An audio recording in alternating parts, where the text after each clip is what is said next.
This is KGW News at Sunrise. I used to brag saying that Portland was a peaceful place and nothing really happens, but now I can't say that because something is always happening. Yeah, businesses were vandalized over the weekend after a protest in Northeast Portland, and neighbors there are fed up. And after years of negotiating, there's a deal to preserve the Elliott State Forest. How the transition to a research forest will affect public schools. And it's going to be another rainy week here throughout the area, so we're looking for things to do indoors. And how about a start to the week inside OMSI? Eric Patterson, our Sunrise photographer, checking out that Da Vinci exhibit that's been on display there for the past few weeks and will remain there through the summer. So learning some of the ways of Leonardo da Vinci this morning on the Sunrise. Yeah, he was a big inventor. Yeah, so really cool. It's not just the Mona Lisa. Yeah, exactly. Mona Lisa. Good morning to you on a Monday. We hope you had a wonderful holiday weekend. Lots of people got dry egg hunts yesterday morning with our weather. Yeah, everybody had it. Well, assuming you had an Easter egg hunt, everybody got a dry hunt yesterday. Here's a look at the radar. So after the dry Easter that we told you we would enjoy, now the rain is back, and we have solid clouds across the state. What's interesting is nobody up and down I-5 that I can find has been reporting rain. It's pretty much just light rain at the coast. Well, I haven't seen the 5 o'clock ob. Yeah, PDX still says they're dry, 51 degrees. So the mystery today is when exactly do we start to get those light raindrops? It could happen literally at any time here in the valley. Again, it is raining already at the coast. We'll go 48, possible rain at the bus stop. Certainly, as we go into the afternoon hours, we have steady widespread rain expected 53.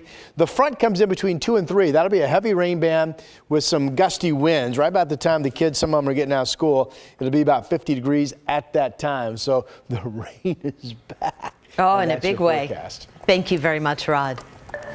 We begin this morning with a deadly shooting in Southeast Portland. It killed at least one person and injured multiple others near 167th and Stark. Here's what we know this morning. Police were dispatched around 8:45 last night to a possible drive-by. One man was already dead when they arrived, and 3 others had been shot. Those 3 are still being treated, and all of them are under the age of 18. One of them has life-threatening injuries. No word yet how this shooting started, but we'll keep you updated as we learn more about the situation. In the meantime, we're hearing from a 72-year-old in Gresham who's recovering from a drive-by shooting last Monday. His name is James Guyton. He was hit in the back while driving along Northwest Burnside near Civic Drive. He says an SUV drove up behind him. Then he heard gunshots and his window shattered. At first, he didn't even realize he was hit, but when he drove home, he saw the bullet hole in the back of his seat and a blood stain. He called police and paramedics and went to the hospital. He's going to be okay, but he says he doesn't know who shot him in the back or why. Wondering why would someone be riding around that time of night ready to shoot someone. Police say the shooting appears to be random. They haven't identified a suspect or made any arrests. Now to a story we've been following all weekend when demonstrators damaged businesses in North Portland. They left behind broken windows and graffiti. So this started with a gathering at Peninsula Park on Saturday night. Christelle Coonway brings us more details on why this group got together and again, more on the costly damage that they left behind. Police say a group gathered here at Peninsula Park around 8 Saturday night. An hour later, they started to march. And that's when, according to PPB, some in the group caused the damage. I don't get it. I just don't get it. The group marched to Northeast Martin Luther King Jr. Boulevard, where on Sunday morning, pieces of broken glass were still on the ground. Yeah, I just walked up and saw that all the windows were smashed in. The Starbucks there was vandalized, some of its windows shattered, and police say explosive devices were launched at the building. Only the drive-thru was open Sunday morning. Many, like Mark, who tried to go inside, had to turn back. There's people in there that have jobs and rent and families to take care of. And if that store is shut down for vandalism or sales decrease, that does affect the people at the bottom. 2 banks and 3 bus shelters were also damaged. A dumpster fire was set behind the Portland Police North Precinct. It was large enough that Portland Fire had to come put out the flames. What is this about? A flyer on social media shows the group had gathered for a vigil and march for Patrick Lyoya, a black man who was shot and killed by a Michigan police officer earlier this month.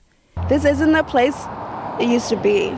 Guyton has lived in the neighborhood all her life and says vandalism is now common in the area. I used to brag saying that Portland was like a peaceful place and it nothing really happens, but now I can't say that because something is always happening. Which might explain why many were on Faye's Sunday at the sight of broken glass on the ground here at Northeast Martin Luther King Jr. Boulevard. At this point, I'm very numb. Yeah, protesting and rioting is kind of a recreational sport here now. No arrests have so far been made, but anyone with information is asked to contact Portland Police. In North Portland, Christelle Kumwe, KGW News. Today marks the start of week 3 of the Nancy Crampton Brophy murder trial. The romance novelist is accused of killing her husband, Daniel, in June of 2018 at the Oregon Culinary Institute, where he was an instructor. The last person to take the stand was Daniel's son from a previous marriage. Nathaniel is his name. He talked about his relationship with his dad and also with Nancy, and he testified that Dan and Nancy fought before his death, but it was never in front of him. Court resumes this morning at 9 a.m., and you can stream the entire trial on our website, kgw.com. All right, also in your headlines this morning, a person was recovering after Portland firefighters pulled them from a burning home in Southeast. This was at Washington and 174th last night. That fire was quickly put out. No word on the condition of the person rescued.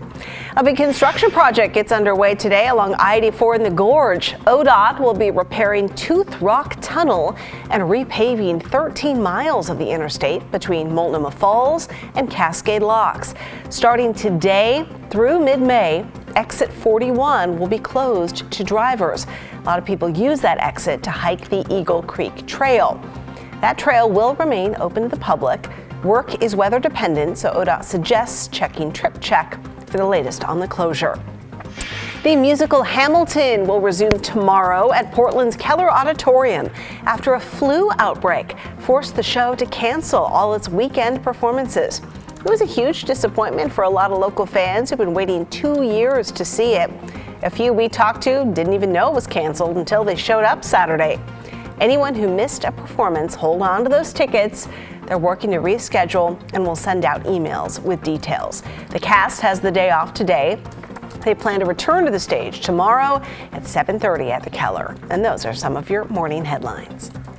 During the pandemic, a lot of families fell behind on getting their children immunized. Much of the focus at that time shifted to getting the COVID vaccine, but an important deadline is approaching. In just a couple of days, kids need to get their required shots if they want to stay in school. Over the weekend, David Douglas High School teamed up with Multnomah County to host an immunization clinic. The COVID vaccine is not required for students in Oregon and Washington, but we spoke with one parent who says she's glad it was offered. We feel really strongly as a family about protecting not only ourselves against COVID, but those around us that are immunocompromised. So we all got vaccinated as soon as we were available to do so. These immunization clinics are available for youth between 5 and 19 years old. The next one is coming up this Wednesday, April 20th at West Gresham Elementary School. The city of Vancouver is giving back to businesses hurt during the pandemic. So this refund they're going to have is going to come in the form of refunds that the city normally charges. So to qualify, these businesses have to have customers that come in person. We're talking about restaurants, coffee shops, and gyms. Now, those businesses will still pay fees, including a $90 surcharge per employee, but they can get that $90 per worker back if they apply and qualify for this refund. We talked to the owner of Java House in downtown Vancouver. They've been there for 32 years, and the owner says this refund will definitely help. You know, it may not sound like a lot, $400 or $500, but it's a lot. And it becomes a lot to our suppliers who then get paid, who are oftentimes small businesses like ours. The city of Vancouver says the average refund has been about $800. A big part of why they're extending this until the end of the year is because Only 17% of eligible businesses have actually applied so far. They want to get the word out. They want to have more Vancouver businesses take advantage of this. So we have more information about it at KGW.com. Well, for decades, timber sales from the Elliott State Forest have helped fund K-12 education in Oregon. But last week, Governor Kate Brown signed a bill to transition it into a research forest. Elliott State Forest is east of Coos Bay. It stretches over more than 91,000 acres, and it's full of old growth trees and habitat for several endangered species. Senate Bill 1456 will essentially keep the forest in public hands. It also means timber sales will no longer be required to support public schools, but it still creates room for some logging. What industry in the communities in Southwest Oregon will get out of this is we will get some harvest. We will get a steady flow, 15, 17 million feet annually. As part of the agreement, the state will pay more than $200 million to the Common School Fund. The plan also allows for more public access for recreation and education. Okay, back to work after the holiday yesterday. I didn't realize this, but for the first time in 30 years, Easter, Ramadan, and Passover are all on the same day. Everything was yesterday.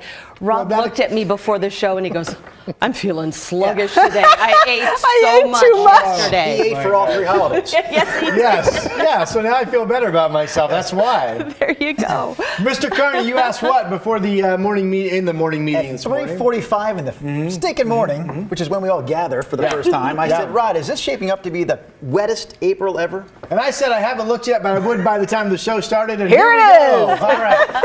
So the wettest April, 5.26. That was back in 93. We had over 5 inches in 96, over 5 inches in 2011. So these are the top 4. And so far this April, 3.48. We could add a half of an inch to that today. Normal is 2.89, so already above normal for the entire 30-day period. But we could very easily be sniffing right around 5 inches, if you will, by the end of this week. So that would get us, if we do that, that would crack us up into the top 5 list. And with next week yet to go, I mean, that's in play. Remember last April, I think it was 39 100s. It was the driest April we had ever seen. And we had a really dry April the year before that as well. So Mother Nature kind of making up for lost Aprils of years ago, if you will.